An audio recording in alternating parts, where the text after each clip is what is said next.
La première journée de manifestation contre le régime de Faure Gnassingbé s'est déroulée ce jeudi 26 juin dans un climat pesant. Si certains médias internationaux évoquent une mobilisation timide, les images filmées à distance et les nombreux témoignages sur les réseaux sociaux révèlent surtout un pays paralysé par la peur.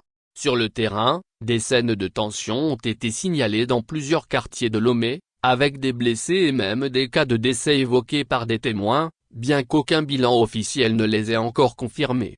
Dans la capitale, l'atmosphère ressemblait davantage à celle d'un jour férié qu'à une journée ordinaire. Le grand marché, habituellement bouillonnant même les jours non ouvrables, est resté étonnamment calme. De nombreux magasins ont gardé portes closes, et certaines entreprises ont conseillé à leurs employés de rester chez eux pour des raisons de sécurité.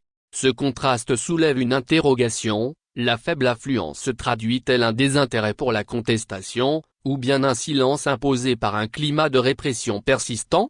De nombreux Togolais ont préféré observer à distance, depuis leur balcon ou derrière leurs fenêtres. Les vidéos partagées en ligne montrent des civils battus par des hommes en civil, identifiés comme des miliciens circulant dans des véhicules de l'État. Cette femme ne faisait pas de politique. Regardez ce qu'ils lui ont fait, s'indigne le journaliste Anani Fifa. L'indifférence dans une dictature est un crime silencieux. La peur d'être arrêté ou agressé est omniprésente. Je ne peux pas voir ces images à chaque manifestation contre les imposteurs au Togo et rester indifférent. Les silencieux et les moi je ne fais pas de politique ont contribué à cela, poursuit le journaliste. La presse internationale est également visée. Depuis le 16 juin, France 24 et RFI sont suspendus au Togo pour manque d'impartialité. Quelques jours plus tôt, une journaliste de TV5 Monde avait été interpellée et forcée d'effacer ces images tournées lors des manifestations du 6 juin.